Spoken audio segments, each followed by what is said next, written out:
Welcome to Orioles on the Verge. This is Zach Spedden, joined as always by Bob Phelan and Nick Stevens. And we have a lot to get into on tonight's episode as we're going to discuss the Orioles offense having a little bit of a disappointing weekend against the Pirates while the Norfolk Tide surged in their series against the Charlotte Knights. Is it time to start flipping the roster around a little bit? Time to make some moves between AAA and the majors.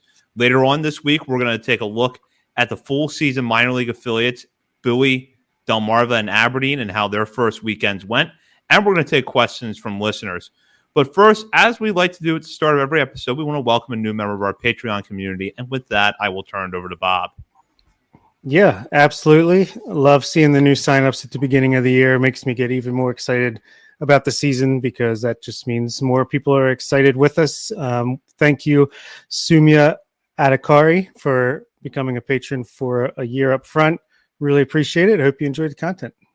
As a reminder, you can sign up for our Patreon community, become a paying member for as little as $3 a month, and at the $5 and $10 levels, have access to bonus daily coverage. We were happy over the weekend to be back into covering all four of the Orioles full season affiliates on our dailies. And sometimes stuff we discussed in the dailies makes it onto the show. So definitely something you want to listen to. Be in on the trends that are going on in the Orioles farm system a little bit ahead of everyone else.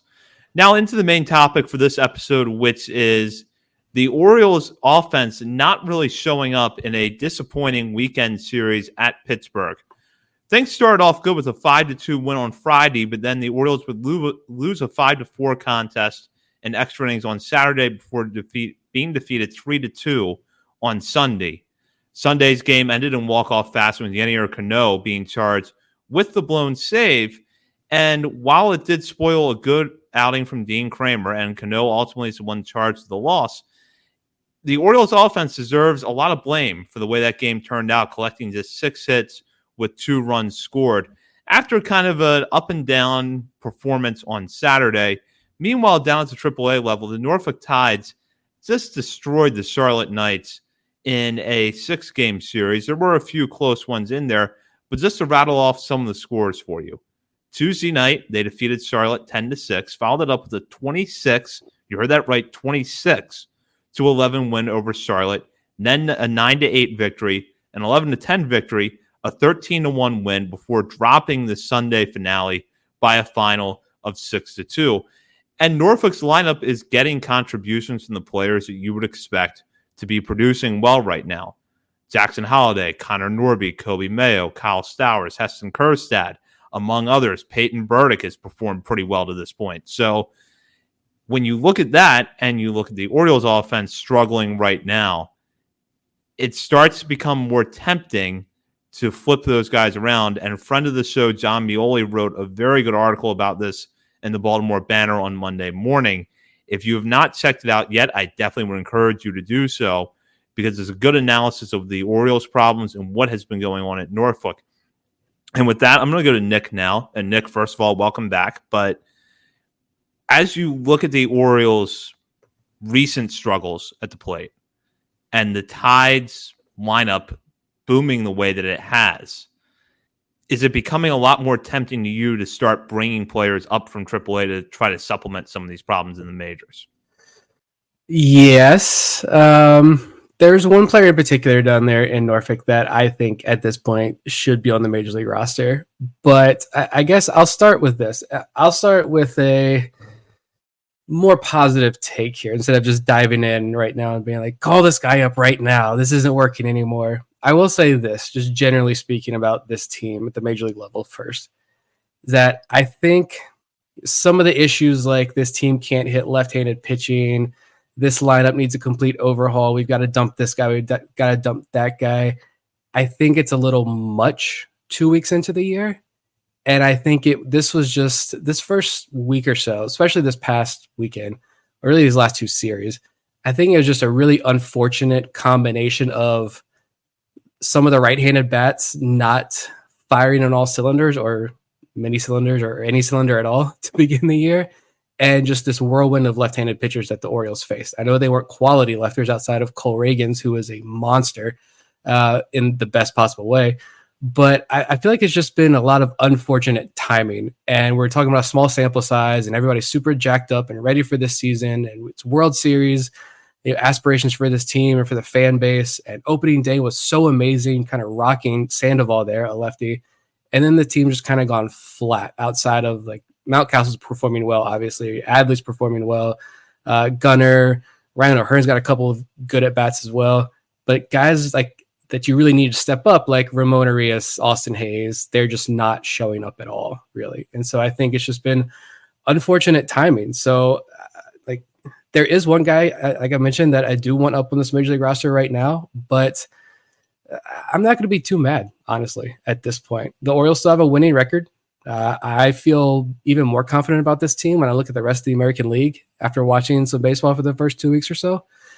And we'll see how this shakes out over the next couple of days. But I think it's really just unfortunate timing of events and just guys not getting going early enough in the season so far. And I think it'll all pan out in over the next couple of weeks, hopefully. Yeah, I'll say like this weekend was a heartbreaker because it seemed like both of those games we could have won, should have won, just slipped through our fingers. The game you fight, you come back, you tie it up, you take a lead, and then you blow it. That sucks. You waste a Danny Coulomb, excellent performance, escape artist. And then Sunday, Dean Kramer, 7 no earned runs allowed. Looks great. And then, that happens in the bottom of the ninth and you lose it. But can't blame Gunnar Henderson. I know that for sure. I mean, kid's trying to make a play. A lot of guys don't even get to that ball. And he almost made the game-winning double play. So I can't really fault him for that. Just bad. Like you said, unfortunate timing as far as the bats being cold. I think we were spoiled by the first 2 games of the year. The bats were just like scorching hot, scoring double-digit runs, and then they all went cold around the same time. And I think, look, last year we started 4-5, I think 8-9. Like it wasn't the greatest start ever last season either, and we saw how that turned out. But I think my favorite comment that I've seen is that the Orioles are 5-4. It's disappointing. 5-4 correlated over the full course of a season is 90 wins, which that's a playoff team. So, and we know these guys are going to play better. These guys are going to hit better. We know guys like Westberg are streaky. Mullins, he missed 2 weeks in spring training. He might not be completely caught up to speed. Like these guys are going to hit. The pitching's been fantastic. The defense, that started out slow last year too. I think we know who we have on this team and we know what's coming, whether it's soon or a little bit later than maybe we want. Not worried about the season at all. But yeah, we could have very easily lost some of those games against Kansas City and then won these games against Pittsburgh. I think our luck kind of evened out there. But yeah, I think this team's going to play better sooner rather than later. What's frustrating right now is as I watch a game, I feel like if someone in the first 5 spots in the order doesn't produce, then it's lost because you get down to 6, 7, 8, 9, and things just drop off most nights. And you hit on some of the guys that have struggled to this point: Arias, Mullins, Hayes. They, all 3 of them, and I don't want to single those 3 out as being the main problem because that's not fair to them. Everyone has had a bad day to this point, and that's going to happen in the course of a season. But the bottom of the order just isn't really picking up the slack right now. So if you're the other team's pitching staff, you have to feel like, okay, if I can get past Gunnar and Adley and keep at least one of them off base before I have to face Ryan Mountcastle, I'm going to get through this order unscathed. Because right now, that's how the lineup looks. Now, I do think some of that's going to turn around. I don't think that Austin Hayes, and I know he's kind of a popular target for scoring right now, I don't think Austin Hayes is going to be this bad all year. I think eventually things are going to click for Ramon Arias. Mullins worries me a little bit because he didn't really hit well in the second half last year, but we also know he has not really been healthy for close to a year now. So there's just a lot of ups and downs that the Orioles are going to have to sort through.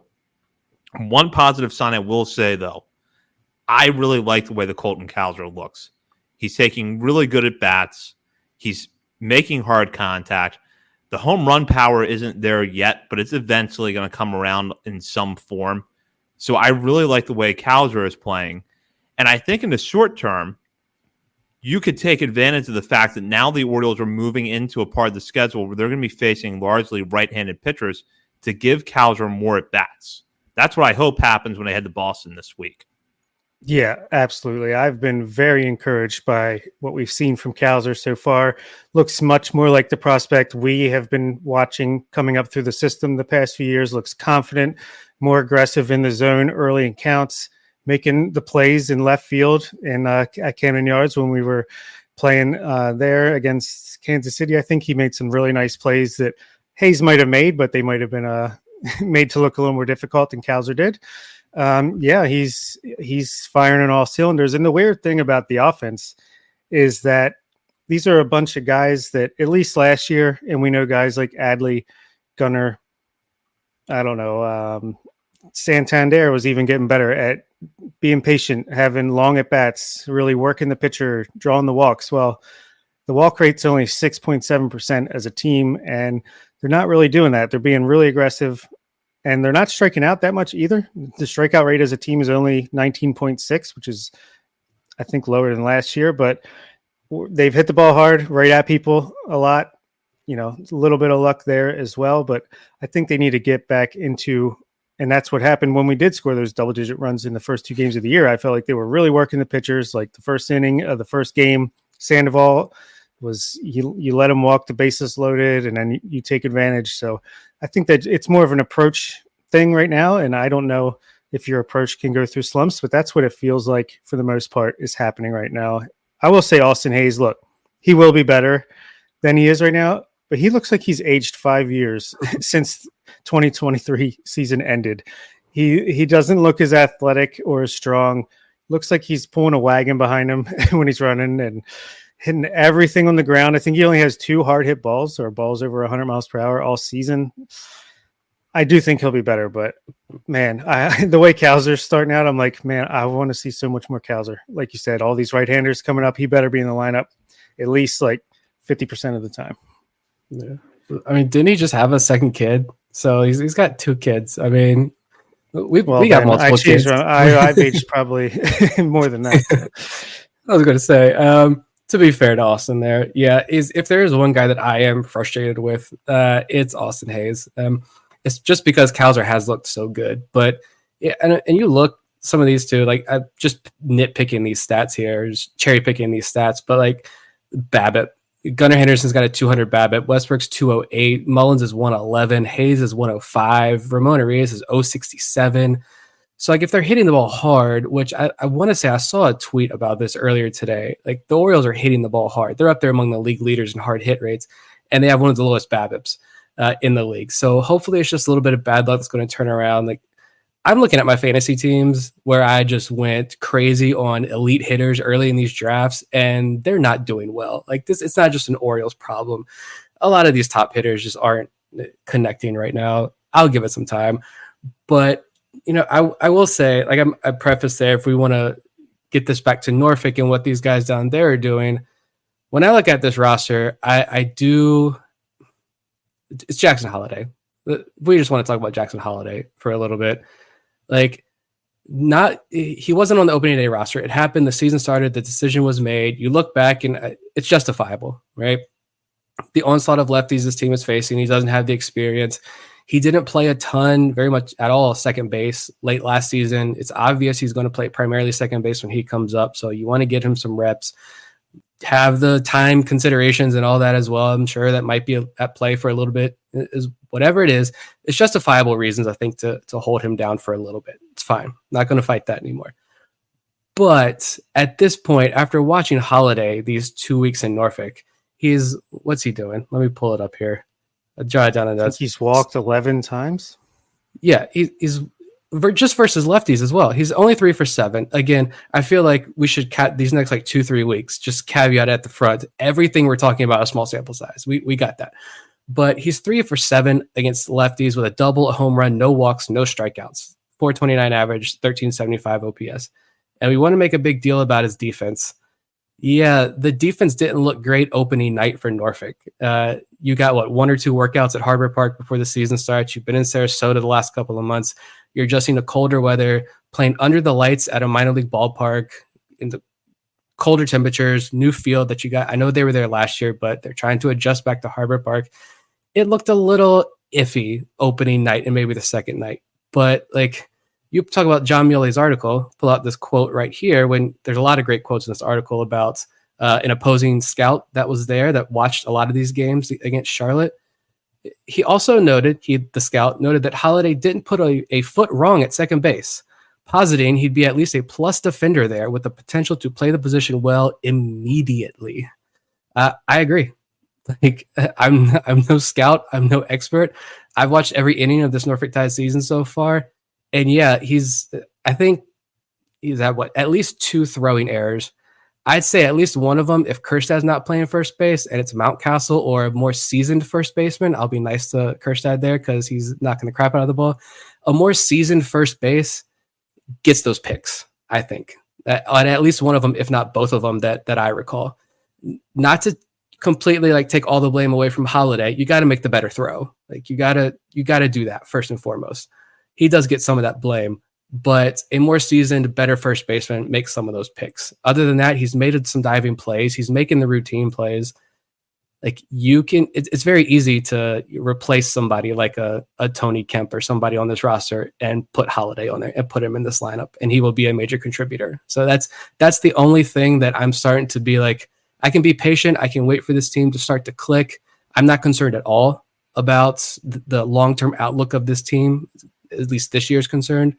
But the Holiday thing, as I'm watching this play out, that is irking me a touch here these last couple of days. I think he's got to be up by Friday if he's going to still be eligible for the Rookie of the Year draft pick, and that goes for Mayo, Kerstad, all those guys as well. And they'll get, if they come up before then, they'll get their full year backdated as if they were here from opening day. But yeah, I honestly think the big 5 at Norfolk, all of them are just playing their asses off, like playing mad in a good way, like playing with a chip on their shoulder. And if there's anything I can excuse, it's throwing errors early in the season in cold weather after you come up from Sarasota. Like, especially if you want to talk about Kobe Mayo has made some throwing errors. It's been talked about a lot. He's dealing with the new throwing motion, right? So that's got to, give him some time to get adjusted to that as well. Same with Holiday. Kerstad, I'm not sure he's a great first baseman. I think he might be better off right field DH, but the bat plays for sure. But yeah, Holiday, what's he do? He gets on base, and all these concerns about, but how many home runs is he going to hit in the major leagues? Well, kid hit the ball 108 miles per hour on Sunday. He's hitting the ball harder consistently, as you would expect for a 21-year-old as he's maturing, hitting the ball harder. Just got to hit in the air a little bit more, and I think he's doing that as well. So honestly, I think all these guys have a case to come up. Even Norby, I think he has a case as well. The Orioles could use a right-handed bat that could play corner outfield, which I think Norby could provide, and second base as well. So the Orioles have put themselves in this position, though, where they've held on to the veterans. They've held on to the guys like Hayes and Arias, and they are letting these guys get hot, and just they're major leaguers playing at AAA, and it shows. And all of them deserve the shot, and it's just a matter of who's going to be first and when it's going to happen. I hope it starts this week. That's what I'll say.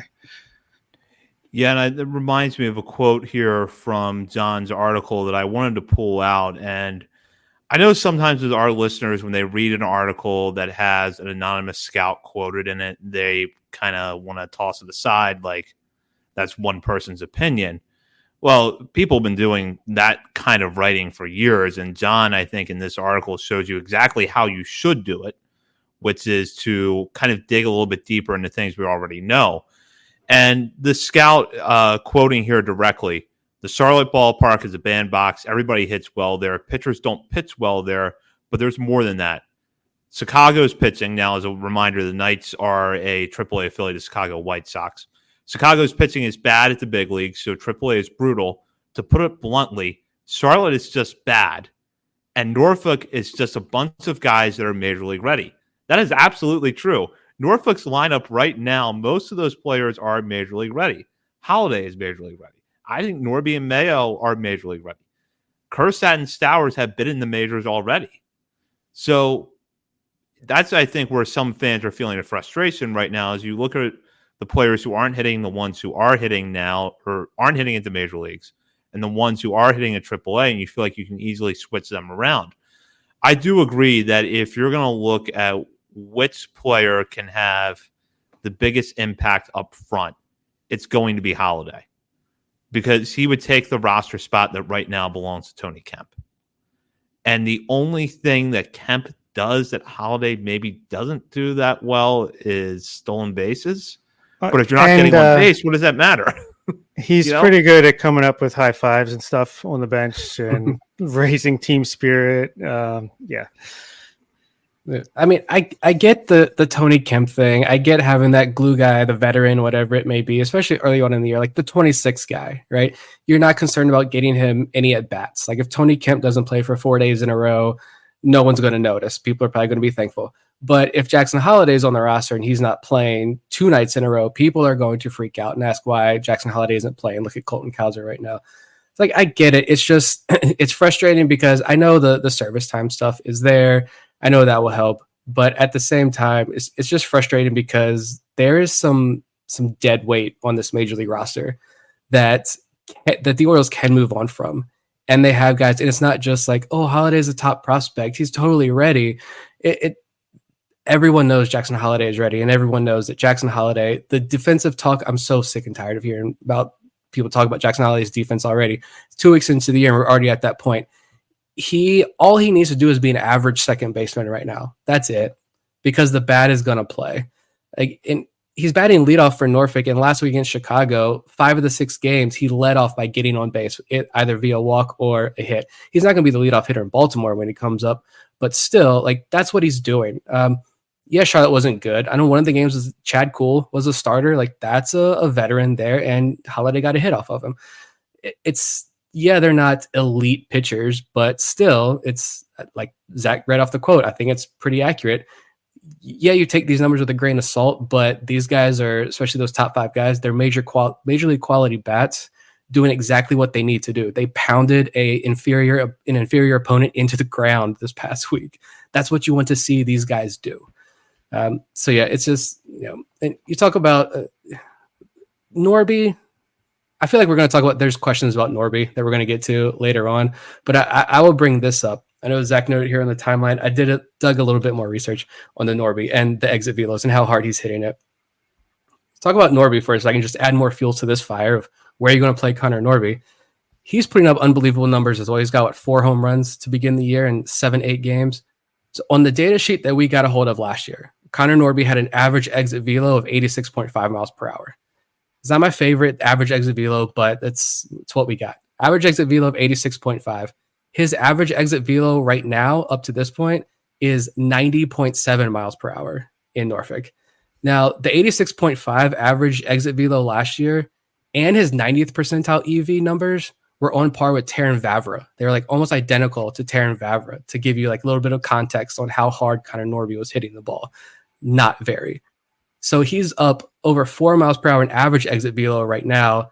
And his hard hit percentage last year, it was, and that's 95 plus miles per hour batted balls.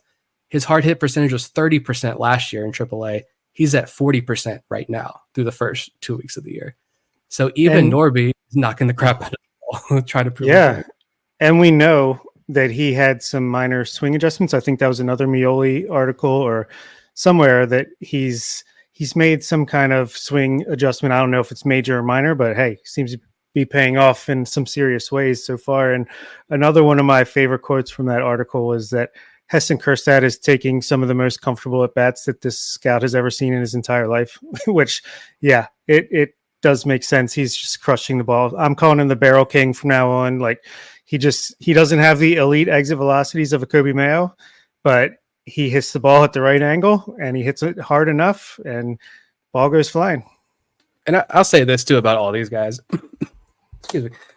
It's fun to sit here and, be upset that these guys aren't in the major leagues. It makes for good content. What else are we going to talk about right now? It's early on in the year, but at the same time, to go back to my first point of how like I'm not worried about this team. This does add to that lack of worry for me. It's like it is still very early on in the year, and I don't buy this thing that like wins in August or July mean more than wins in April, because wins right now, like that game Sunday against Pittsburgh, you should have won that game. There's no excuse to lose that game against Pittsburgh. We win it last year with Felix. Point blank. Exactly. And what if this division comes down to one game? You look back, well, this was your one game that you should have won. So like every game is just important as the next. But it is so early on still. This team has reinforcement after reinforcement after reinforcement prepared to go so they can move on from this dead weight. And if Austin Hayes doesn't ever pull through, like he's got an option. They could send him down to Norfolk if they need to. They can make a move there. They can make a move for Ramon Arias. And they have an adequate or better replacement, certainly guys with much higher ceilings ready to replace them. Or if this team needs to make a trade and they want to make a big deal, they've got plenty of guys still to pull off a big trade. So I think on the reverse side of that, I am still confident of where this team is headed. And I know that the guys that deserve to be in the major leagues, they're going to be up there soon enough. It is just frustrating to watch Ramon Arias and Austin Hayes play like they have and then we turn on MILB TV and I'm watching Norfolk and it's like, it's the first inning. Norfolk's already up 6-0 and Heston Kjerstad has 2 home runs. It's like, come on. Well, and let's not forget, it was about this time last year that the Orioles optioned Cole Irvin to AAA because he was off to a slow start. So if people don't think that Mike Elias is unwilling to make that kind of move, it's wrong, because there is precedence for it. And the Orioles' expectations going into last season were much lower than they were going into this season. So I do think there's going to be urgency when the timing is right. And that brings me really to the final point that I have for this segment, which is the Orioles are now heading to Boston to start this week off. The Red Sox, particularly their pitching staff, outperforming expectations by quite a bit right now. Then they're going to have Milwaukee when they come home. Norfolk, meanwhile, is going back to Harbor Park to play Scranton Wilkes-Barre this week. What's going to happen, and what are we going to be talking about next Monday? Hopefully not that DL Hall just pitched a quality start against the Orioles at Camden Yards and not Joey with Ortiz. his 51 stuff plus fastball. I don't think so. No, the fan in me, like that's what we are first and foremost. We're Orioles fans. We want to see the best product on the field, but obviously you always don't send your best 26 guys on the roster. I don't think a move gets made this week in Boston. I think we're going to roll with what we got, and hopefully we see at least one of these guys, Austin Hayes or Ramon Arias, one of these guys steps up. Santander starts picking it up a little bit as well. He has 2 home runs, but he's also hitting barely 200. I think the bats start to pick it up a little bit this week. Maybe it was a wake-up call. The pitching has been, I was going to say great. Parts of it have been great. They've got the Orioles rank 5th in ERA, 5th in FIP, I think 5th in FWAR when I was looking earlier. Like this staff as a whole, that includes bullpen and starters. The staff as a whole, yeah, there are certain guys not performing up to expectations. Mike Bauman. We'll talk about him later on, don't worry. But there's like this pitching staff is performing pretty well overall. I have a lot of confidence that even if a move is not made, that the bats pick it up, and it's Boston. Let's take it to them. These games are always so much fun. It's their home opening day. Like, let's ruin a Tuesday up there in Boston, some of these fans, and get the wheels back on track here. I would love to see Kobe Mayo pepper that green monster this week, but we might have to wait till the next time we're in Boston. I really think there's also no reason Heston Kjerstad should not be up here right now as well. I would say even Kjerstad for Kemp in the meantime, and if they're going to keep waiting on Holiday, makes a lot of sense because he hits lefties as well as he hits righties. He can hit for power to all fields.